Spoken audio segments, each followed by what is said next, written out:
So good morning, or good day, everyone. And coming here from having finished being at a retreat, teaching at a retreat for the last week, and so perhaps the retreat practice is still with me, and maybe I can share a bit of it with you in this meditation. And I'll do it with a simile. The Buddha taught a lot with similes, and he had many having to do with meditation. And one that I'm fond of is that, and I'll adapt it for the kind of a modern example, that you take dry flour and you sprinkle water in it to make bread, to make dough.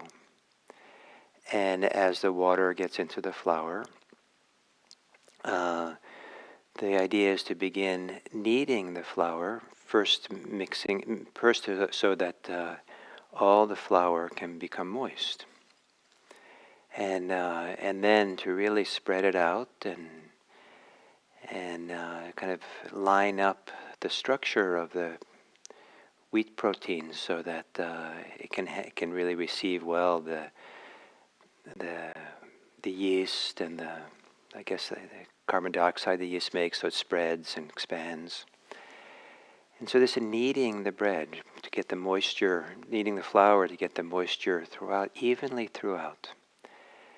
The Buddha used something almost the same idea, that kneading some powder, dry powder, until no part of the dough is not moist, saturated, suffused with moisture, but also not oozing, not dripping with moisture either, just enough to hold it all together. And this idea of keep kneading so that the structure of the flour gets aligned, gets well established for the rising of the bread. And in this analogy, the body is the flour. And a body which is not saturated with awareness, with attention, is considered kind of dry and not held together in a unified whole. But as we take our awareness, and we're kind of like, awareness is the water, more or less, and we are massaging or kneading the water, the awareness, into the body. And the rhythm of it, the kneading, is the rhythm of breathing in and breathing out. And and for different people, maybe different halves of breathing is the pushing the dough down, and then the other half is kind of squeezing it together. And for me, what works well is the in-breath is the kind of gathering together the dough into a ball, and then the exhale is the spreading it out and kneading in and spreading out. Other people, it's the opposite, that somehow the exhale is the kind of gathering together, and the inhale with the expansion of the torso is the spreading, spreading out. The exhale is the gathering in, bunching up. And as we do this, there's a kind of rhythm that goes with the breathing. And some of that rhythm is inherent in the breathing. And very gently, it's possible to, just like with dough, we don't try to knead the dough as fast as we can. There's a speed that seems to be proper or appropriate for the dough. And so to not necessarily breathe in whatever way you happen to be breathing, but to be attuned to what is the kind of breathing, the speed of breathing, the extent of exhaling, the extent of inhaling, that seems appropriate to the task of moving, spreading awareness throughout the body. So that's the simile, and it gives a very different sense of what to do in meditation than just, follow your breath, be with your breathing. If your mind gets distracted, come back. There's a kind of embodiment or fullness, and the imagination is a little bit engaged. So assuming a meditation posture, and one that allows your chest to be more open. A posture where the front part of your body doesn't get scrunched up, but rather the front of your body is a little bit open. And your belly can also a little bit not be bunched up, not be squeezed, but more open.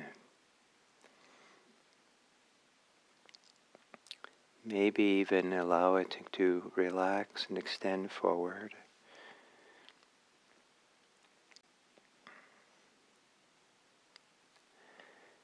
Gently closing your eyes.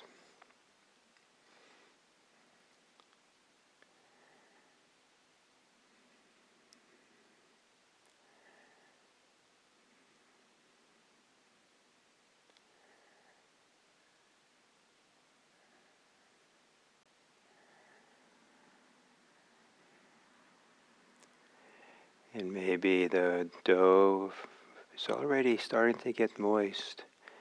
And the first few kneads that you do are large, long, extended, deep. Really to kind of get started on the kneading of the dough. Breathing in deeply. Exhaling and relaxing into this body.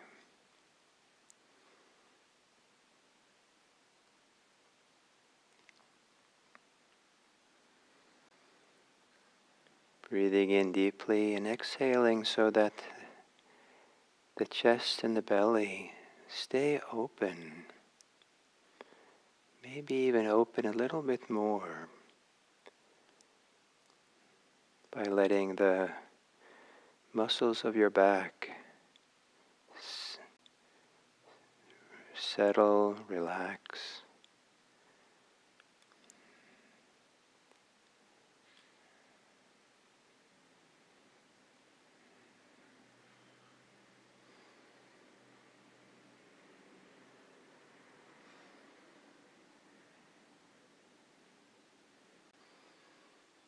And letting your breathing return to normal.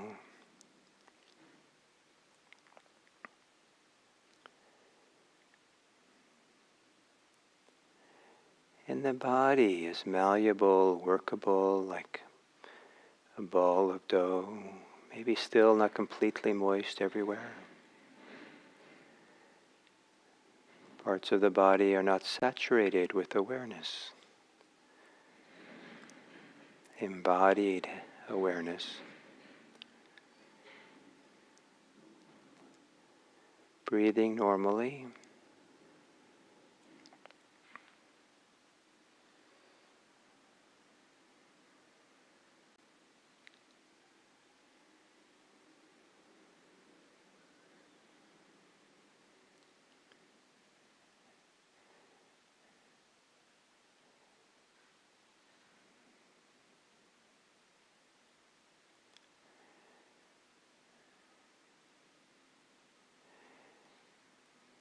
Maybe gently exhaling a little bit longer than usual. Partly so the mind becomes more interested in the body, more interested in breathing.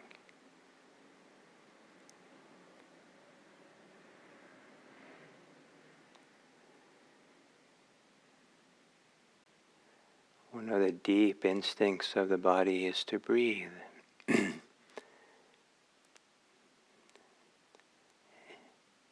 The natural instinct to breathe in and breathe out.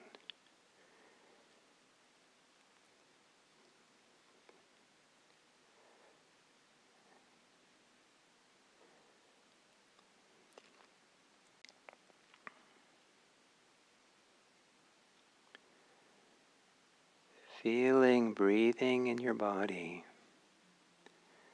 how the body, the torso moves and sensations shift.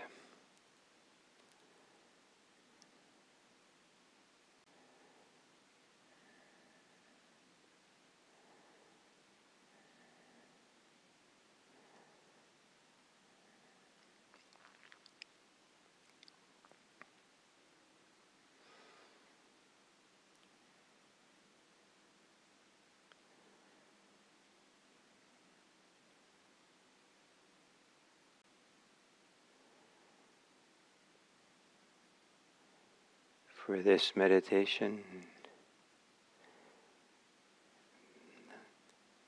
lovingly putting aside concerns with whatever you're thinking and also whatever you're feeling emotionally,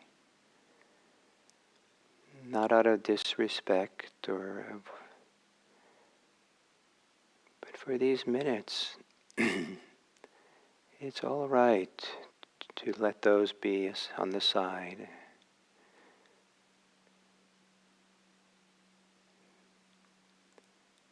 To give yourself to the simple task of kneading the body with breathing.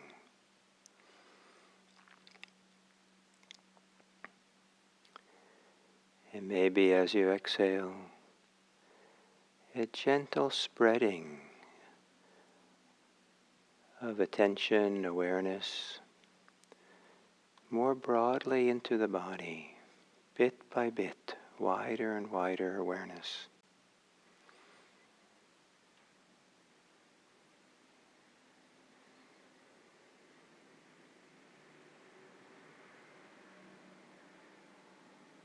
Maybe on the inhale, pulling in, breathing in, gathering together, a sense of preparing to spread the awareness a bit more through the body.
Perhaps gently, a bit longer exhales.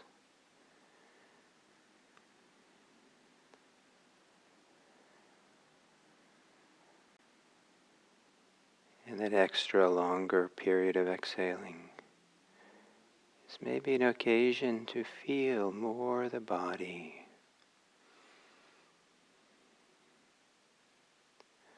letting the thinking mind become quiet in favor of feeling the body.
Giving yourself over to the rhythm of kneading, the rhythm of breathing.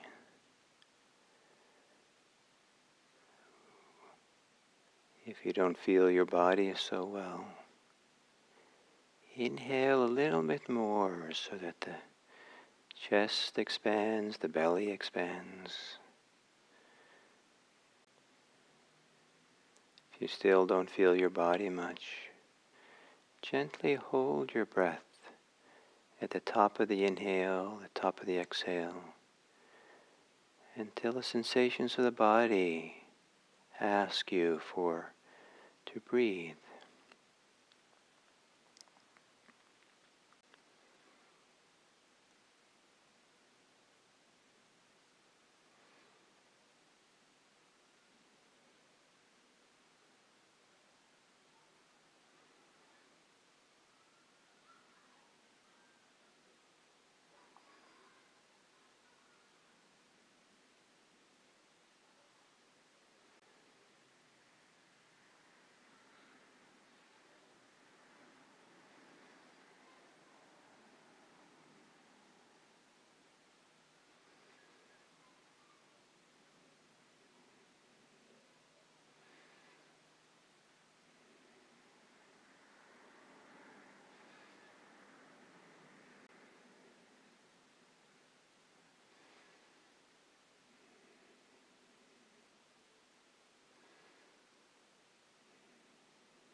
The kneading of dough doesn't make the bread.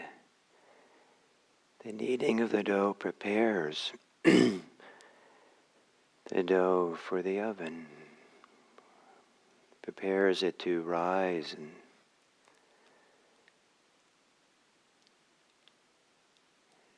kneading your body with the breathing.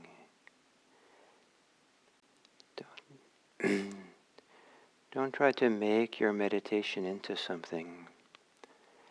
Let it be the preparation, loving, gently, massaging the body with the breathing, with awareness that spreads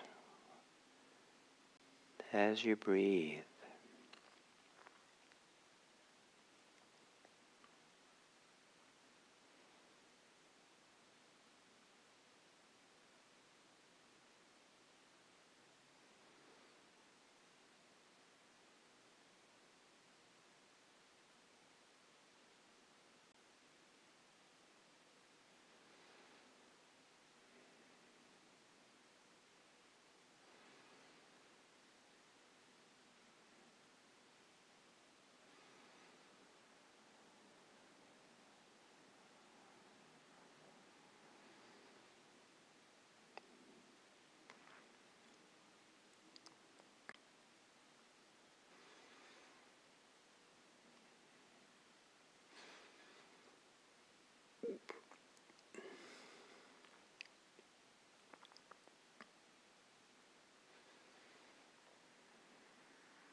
When you stay close to the breathing, the rhythm of breathing in and breathing out, the rhythm of movements in the body,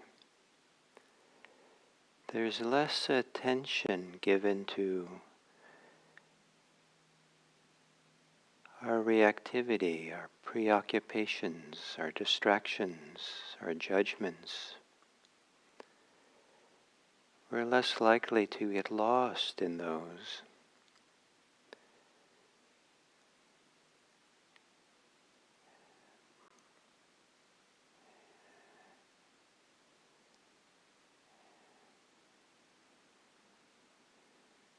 And it's possible with the rhythm of breathing in the body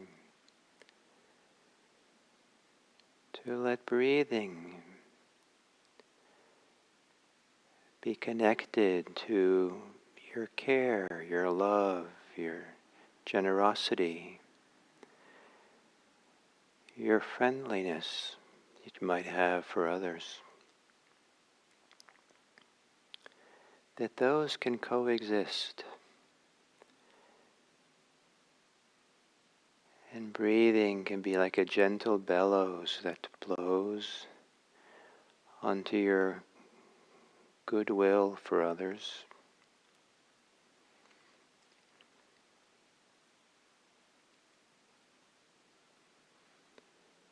The exhale can be the gentle bellows that blows your goodwill on others.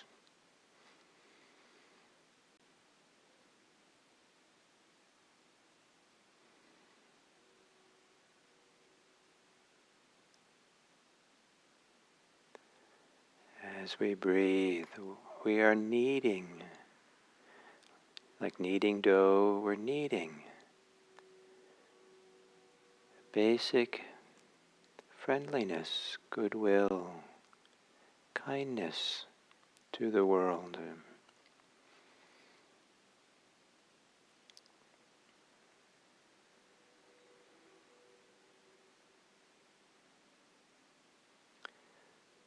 By breathing, staying in touch with ourselves, and letting our friendliness radiate outward to the world.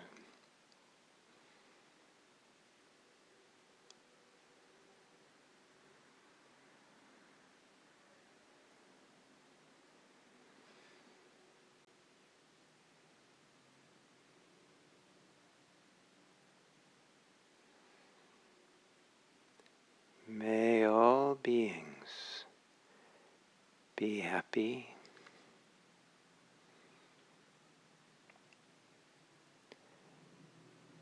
May all beings be safe.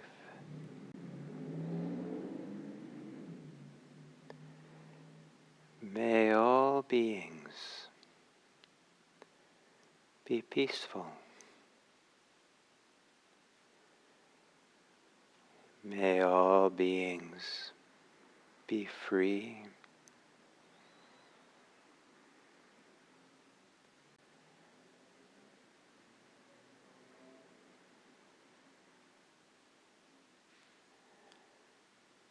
And may my respect and care and kindness for others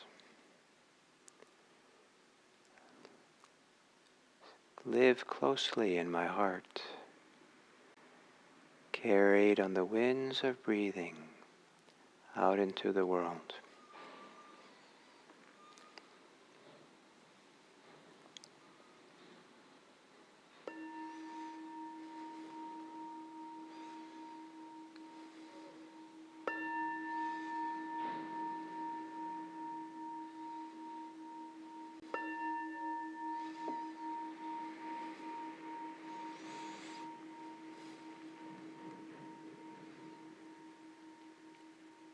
Thank you.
So, warm hello on this Monday, beginning of our week.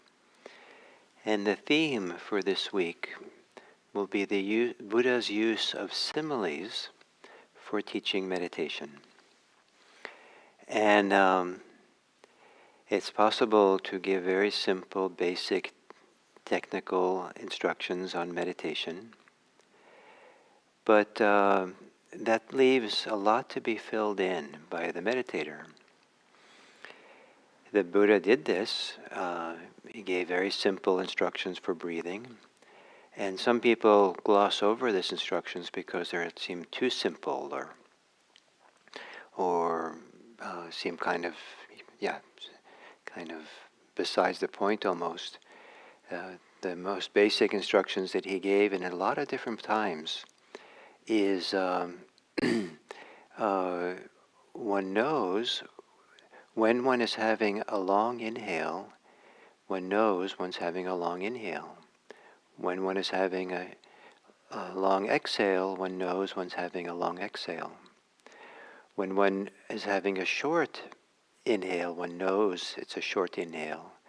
When one is having a short exhale, one knows this.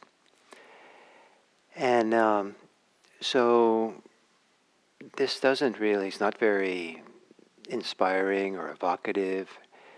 It doesn't really indicate, the richness and the possibility of meditating in this way. In fact, some people it seems actually maybe even discouraging or uninteresting, uninspiring, and doesn't quite come alive. But and so in a sense, that simple instructions is just a stand-in that represents a whole universe of what can happen in meditation. And it's kind of like a pointer, or it's like a title of a chapter that kind of gives you a sense of what the chapter is about, but, the subject, but doesn't fill in the details. That's what reading the chapter will do. And so meditation is something organic in a sense. It's something that's holistic, something that can, or with time, includes all of who we are, is included in the practice of meditation. It's not a simple, certainly it's not a disembodied experience. It's not only about becoming calm and centered. It's about gathering together all of who we are and having all of who we are somehow held in a field of attention, of awareness, and so it's multifaceted. It's in a sense, it's all of who we are, not just a simple kind of mechanistic attention to how long and short the breathing is. And so to convey, so when the Buddha gave instructions in meditation, he sometimes would include similes. And the similes are actually part of the instructions. They actually give more life to the instructions. They provide examples, illustrations for how to do the practice, or how to a sense or feeling of what can happen as we do them. They provide kind of a somatic or kinesthetic feeling or sense of what's going on when we do these instructions. What can happen?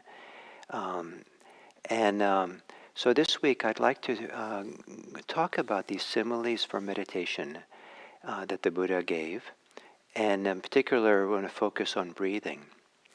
In this guided meditation I just did, I felt that I talked quite a bit, and those of you who are experienced meditators and prefer to have silence, I can sympathize with you. And maybe for this week, as we go through this, you would meditate a second time each day in the silence.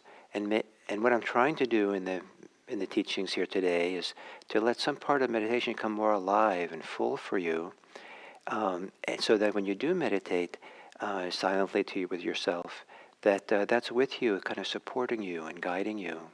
And so if I speak a lot with the instructions here this week, think of them as laying the foundation for what you'll do maybe later in the day on your own, and to get the full benefit of what we're talking about.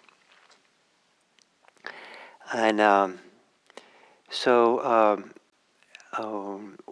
the it's kind of fascinating all the ways the Buddha uses water in his similes, especially similes for meditation. And sometimes I think water represents awareness, and it's what happens to awareness as we meditate that shifts and changes. And sometimes it seems more that he's using water. It is using water to represent related things in meditation, not awareness. And how that works together is just part of the richness that we can kind of live into. So one of the so this breathing in and breathing out, and being aware of long and short. The metaphor, the simile that I compared it to in this last sitting, is that of kneading flour, mixing water into flour, and then kneading it, massaging it, until the water is evenly spread throughout the flour, and you make a ball where the ball, everything, all the flour is held together into the one whole. And this is, I think, marvelous metaphor for the rhythm and massage of breathing, coming and going, coming and going.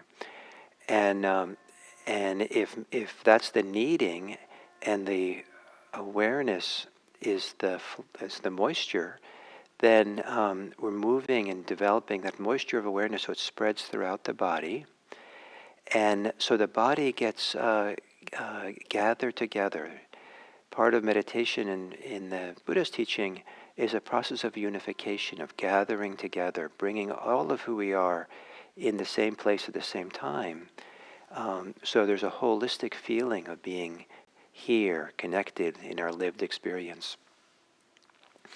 So this massaging that goes on, and so he gives this metaphor back in his time, not of flour, but of a certain kind of soap powder that they had in the ancient world, and that they would put the soap powder into a metal bowl, basin, and then sprinkle water into it, and then start kneading, massaging that until all the flour is saturated with water. The whole ball is saturated, and they go on with these wonderful words, kind of synonyms. So the moisture pervades, saturates, suffuses, fills the ball of soap powder, so that the water suffuses, pervades, fills the flour as we're making the dough, the bread dough.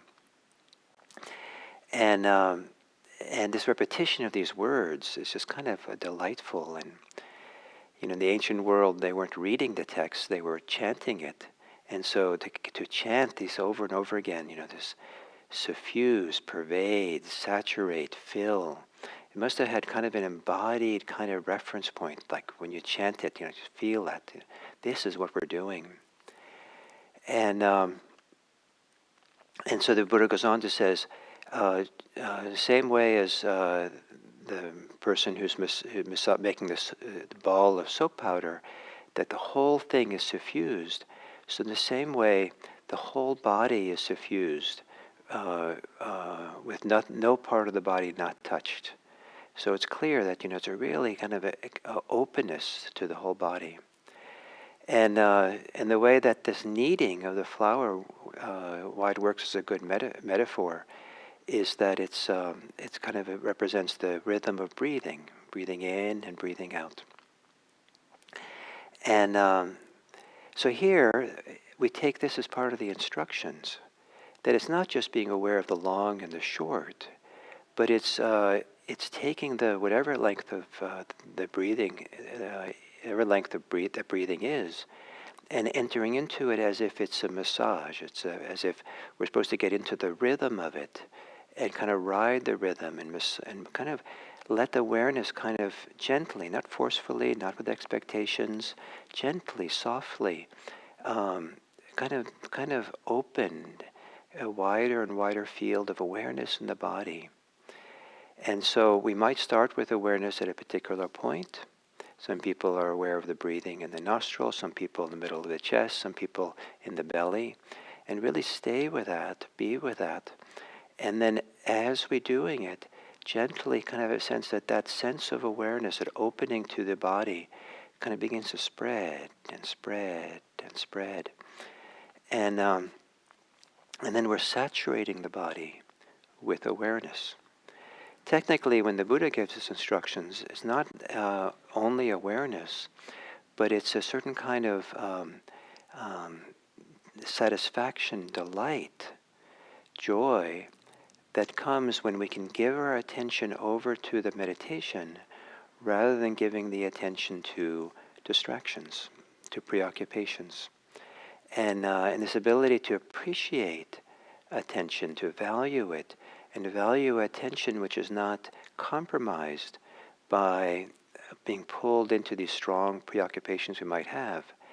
It's also spreading that delight, that joy with the awareness, or feeling that satisfaction of awareness freed from distractions, even if it's just for one exhale, feeling the goodness of that, the joy of that, the satisfaction of uncompromised awareness for a few moments.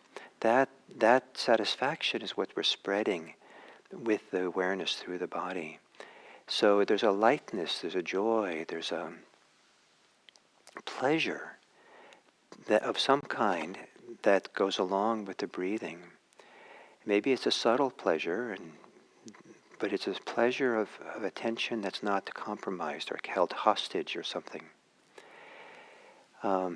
Another metaphor that the Buddha uses for water that has a very different reference for the moisture is taking two, back in the ancient world they didn't have matches the way we'd have, or lighters, or to light fires. They would take fire sticks and rub the fire sticks together, and if you rub it long enough they get hot and the spark gets created. But if the fire sticks, even just one of them, is saturated with water and is moist, the fire won't get lit. And so here, the water, the soggy stick, the soggy log, is the mind saturated with preoccupations, with the hindrances, with desires, sensual desires, and ill will, and rigidity, and stuckness, and restlessness, and all kinds of things, where that grab the awareness. And when we're saturated with that, the fire won't light up. But so as we empty ourselves, as attention's not caught in those things, and getting all kind of, then awareness is kind of drier and can light up. In the ancient world, I think a fire that we light, even a small one like a candle, was much more associated with making light than it is for us, because we have lots of light and electricity, most of us. And but in the ancient world, the fires, one form or other, was a oil lamp, a candle, a fire, was how things were lit up. So to light up with awareness which is not compromised by distractions, to light up the body, not necessarily put it on fire, but to light it up and spread the awareness through the body. So these are the similes the Buddha uses, and I think for many years I ignored the similes because, I don't know, I just thought they were just kind of cute or something. But they're actually part of the instructions. They fill in the details in a certain kind of way. And with the similes, our imagination is employed for the purposes of meditation. And so maybe for this next day you could try meditating and engage your imagination with these similes and see if having these similes kind of present in your imagination a little bit can give you a richer, deeper sense of to get you connected and involved in your meditation, maybe even absorbed in your meditation as you free your awareness from preoccupations where you get all soggy and there's no light, nothing lights up, to this lighting up of attention that moves and fills the body. So that's, I'll talk more about similes and imagination as we go through the week and different similes the Buddha gave. And I'm hoping this will kind of give you a richer sense of what's possible in your meditation. So thank you.